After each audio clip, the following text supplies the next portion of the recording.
Good morning, good evening, good afternoon, and remember, context is everything. Media Network founder and CEO John Michael is reading a textbook cover to cover. Today, Hitler and the rise of Nazi Germany. Yesterday, fascism, dawn of it. Benito Mussolini was the first fascist. He coined the term. Interesting definitions of fascism, interesting reflections. Today, Hitler and the rise of Nazi Germany in the build-up to World War II. Here we go. Setting the scene. In November 1923, a German army veteran and leader of an extremist party, Adolf Hitler, tried to follow Mussolini's example. His brown-shirted thugs burst into a beer hall in Munich, where a political meeting was set to start. Hitler climbed onto a table and fired his pistol. I don't know how to do a German accent. The National Socialist Revolution has begun. I don't know how to do it. He shouted. The coup failed. The National Socialist Revolution has begun, he said. The coup failed. And Hitler was soon behind bars. But Hitler was a force that could not be ignored forever. Within a decade, he made a new bid for power. This time, he succeeded by legal means. Hitler's rise to power raised disturbing questions that we still debate today. Why did Germany, which had a democratic government in the 1920s, become a totalitarian state in the 1930s? How could a ruthless, hate-filled dictator gain the enthusiastic support of many Germans? Well, the Treaty of Versailles, of course. The Weimar Republic, Weimar, W-E-I-M-A-R, the Weimar Republic. As World War I drew to a close, Germany tottered on the brink of chaos. Under the threat of socialist revolution, the Kaiser abdicated. What does abdicated mean? I've read 761 pages of this textbook, and the word abdicated. Let's do a little internet search here for the second time in Context is Everything Media Network history. I'm going to do a internet search live on camera. Abdicate.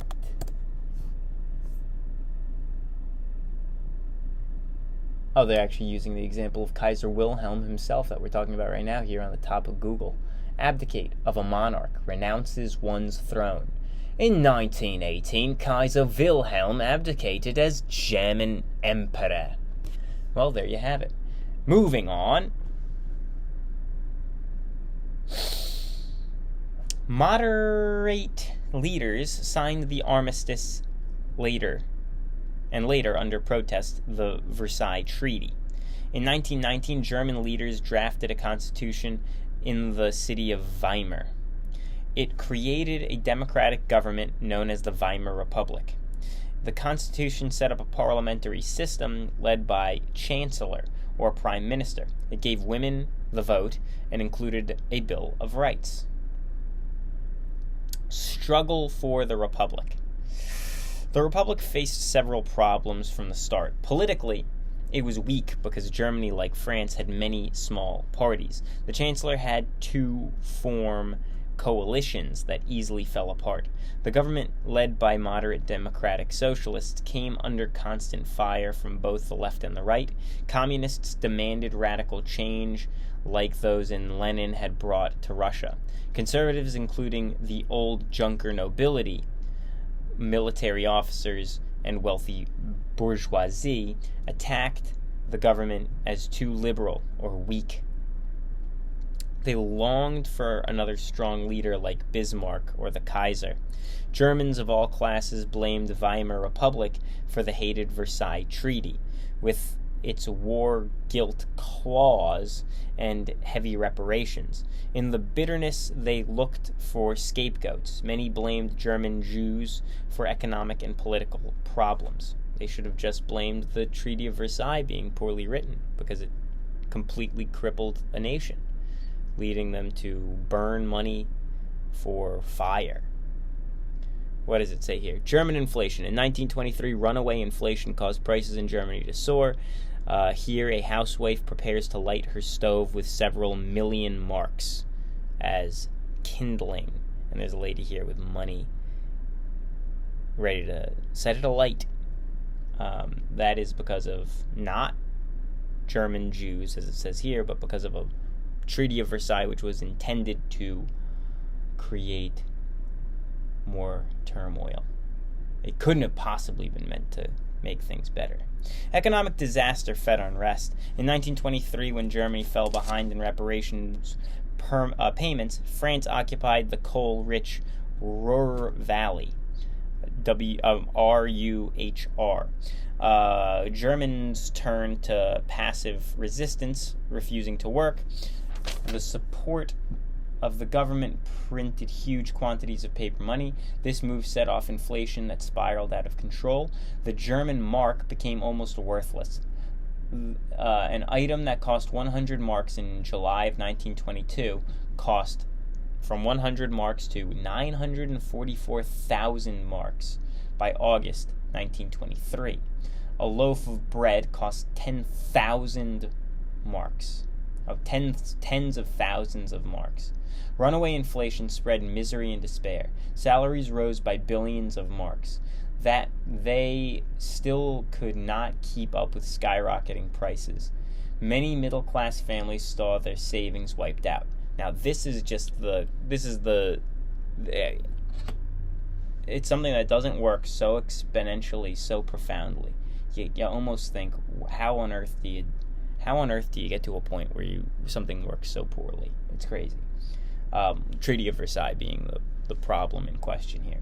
Recovery and collapse. With help of the Western powers, the government did bring inflation under control. In 1924, the United States gained British and French approval to plan to reduce German reparation payments. Under the Dawes Plan, France withdrew its forces from the Ruhr, and American loans helped German economy recover. Germany began to prosper. Then the Great Depression hit, reviving memories of misery in 1923. Germans turned to energetic leader Adolf Hitler, who promised to solve the economic crisis and restore Germany's former greatness. Adolf Hitler.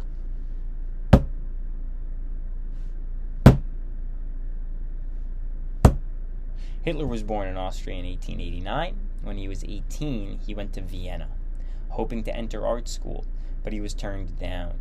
Vienna was then the capital of the multinational Habsburg Empire. Austrian Germans made up just one of the many ethnic groups, yet they felt superior to Jews, Serbs, Poles, and other groups. While living in Vienna, Hitler developed a fanatical anti-Semitism that would later play a major role in the rise to power.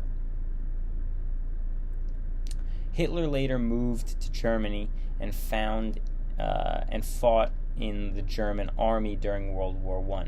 Like many ex-soldiers, he despised the Weimar government, which he perceived as weak and ineffectual. In 1919, he joined a small group of right-wing extremists. Within a year, he was the unquestioned leader of National Socialist German Workers, or Nazi Party. National Socialist German Workers, or Nazi Party. Like Mussolini, Hitler organized his supporters into fighting squads. Nazi stormtroopers battled in the streets against their political enemies. Mein Kampf. In 1923, as you have read, Hitler made a failed attempt to seize power in Munich. He was arrested, tried, and found guilty for treason. While in prison, Hitler wrote Mein Kampf, My Struggle. It would later become a basic book of Nazi goals and ideology. Mein Kampf reflected Hitler's obsessions with extreme nationalism, racism, and anti-Semitism. Germans, he added, belonged to a superior master race of Aryans or light-skinned Europeans whose greatest enemies were the Jews. Hitler viewed Jews as members of religion, but as separate race. Not as members of religion, but as a separate race. He defined a Jew as anyone with one Jewish grandparent. Echoing a familiar right-wing theme, he claimed that Germany had not lost the war, but had been betrayed by a conspiracy of Marxists, Jews, corrupt politicians, and business leaders. In his recipe for revival, Hitler urged Germans everywhere to unite into one great nation. Germany must expand, he said, into Lebensraum,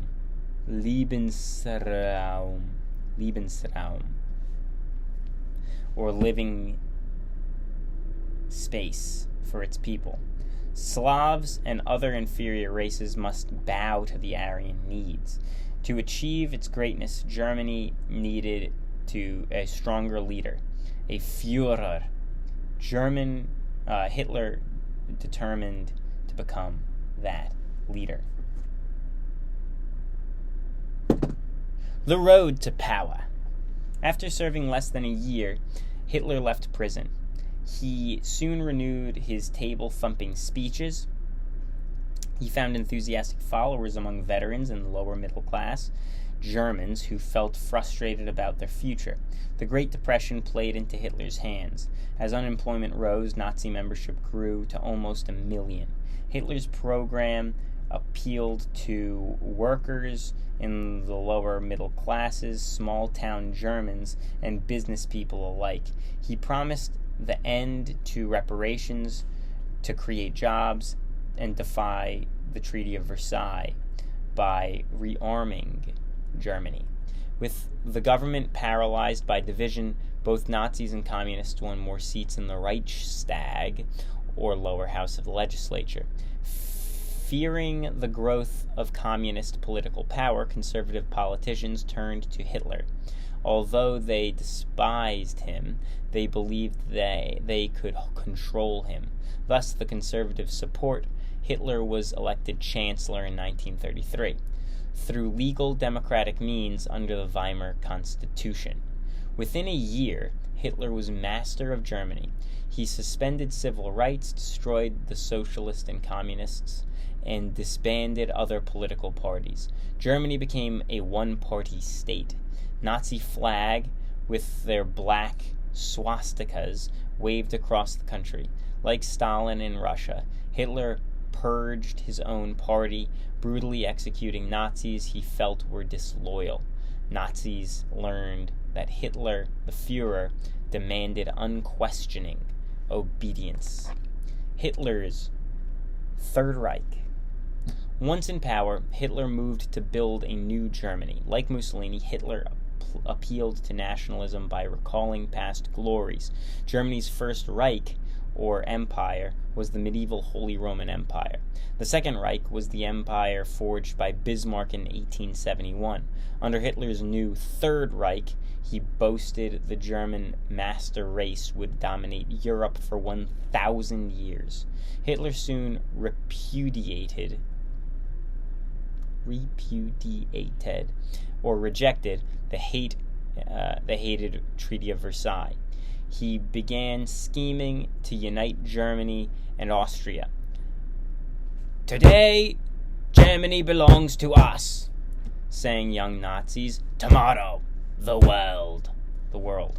A totalitarian state. To achieve his goals, Hitler organized an efficient but brutal system of terror, repression, and totalitarian rule. Nazis controlled all areas of German life, from the government to religion to education. Elite black uniformed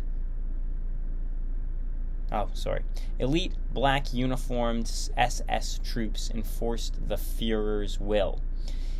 His secret police, the Gestapo, rooted out opposition. Few Germans saw or worried about this terror apparatus taking shape. Instead, they cheered Hitler's accomplishments in ending unemployment and reviving German power. Economic policy. To combat the Great Depression, Hitler launched large public works programs, as did Britain and the United States. Tens of thousands of people were put to work building highways and housing or replanting forests. Hitler also began a crash program to rearm Germany, in violation of the Versailles Treaty. Demand for military hardware stimulated business and helped eliminate unemployment.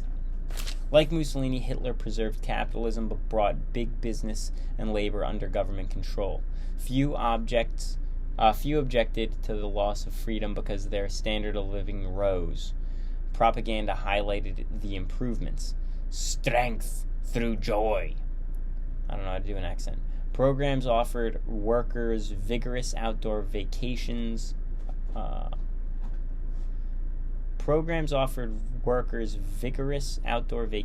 That also made them physically fit or for military service. I don't get it. Social policy. Like the fascists in Italy and the communists in the Soviet Union, the Nazis indoctrinated young people with their ideology. In passionate speeches, the Führer spewed his message of racism. He urged young Germans to destroy their so-called enemies without mercy. Extremes must be fought by extremes.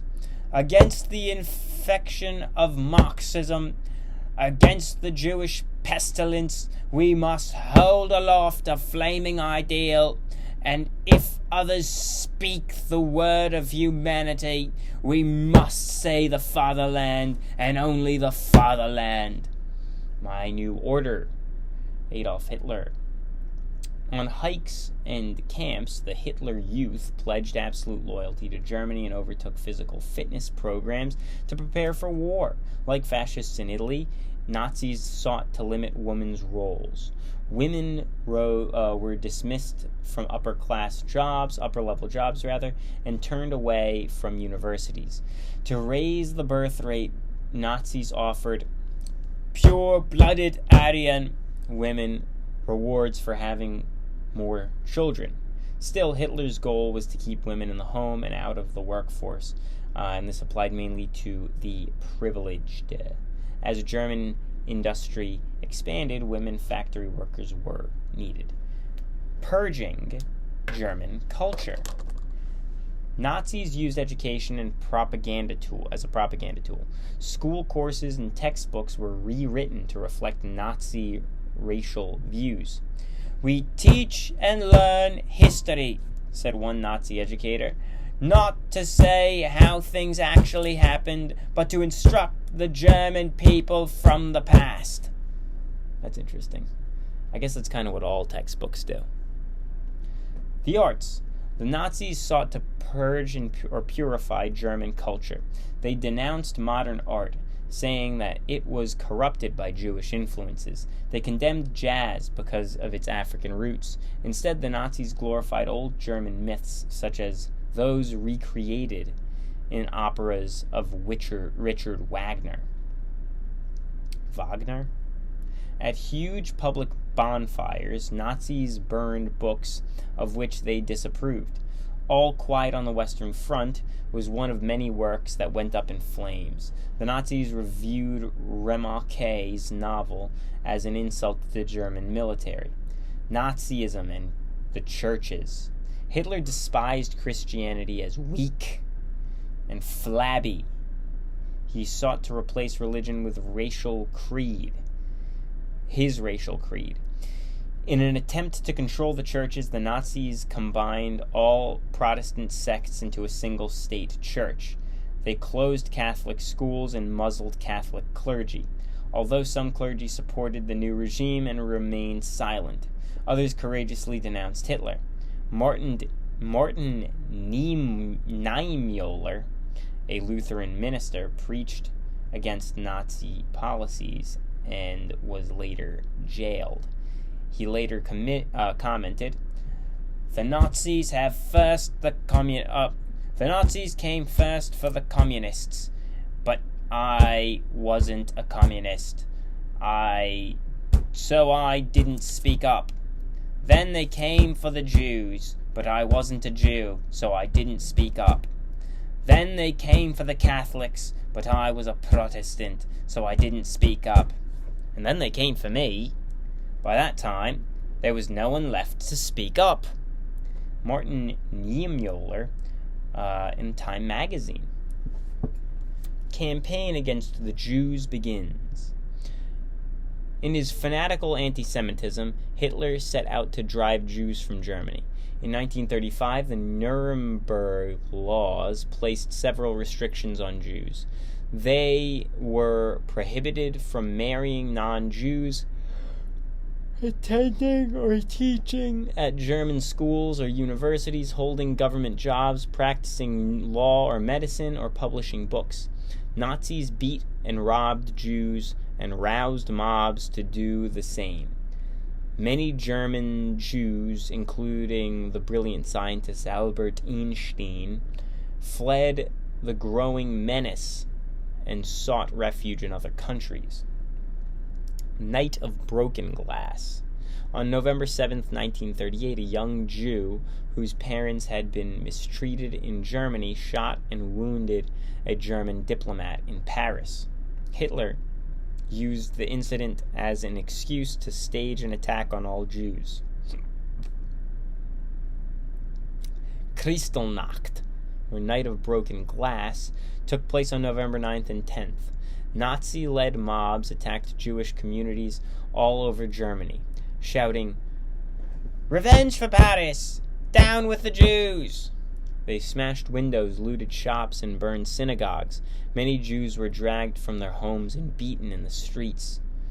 Aftermath. World reaction of Kristallnacht was swift and negative. Still, Hitler was unmoved. He even made the Jewish victims pay for the damages. In the years that followed, Hitler's campaign against the Jews intensified. Tens of thousands of Jews were sent to concentration camps, detention centers for civilians considered enemies to the state. Before long, Hitler and his henchmen were making even more sinister plans for what they called the final solution, the extermination of all Jews. Looking ahead, in the 1930s, Germany became Europe's second fascist state. Germans of all classes responded to Hitler's hypnotic speeches and programs, which restored their national pride. Despite the warnings of some courageous Germans, most individuals ignored the ugly side of Nazi rule. Those who opposed Nazism were not united and were soon silenced. While Hitler won absolute power at home, he moved boldly to expand Germany's power in Europe. In the next chapter, you will see how Nazi aggression set the stage for the largest war the world has yet seen. And that is the end of that chapter. Page 767 of 1007. Almost there. Have a good day.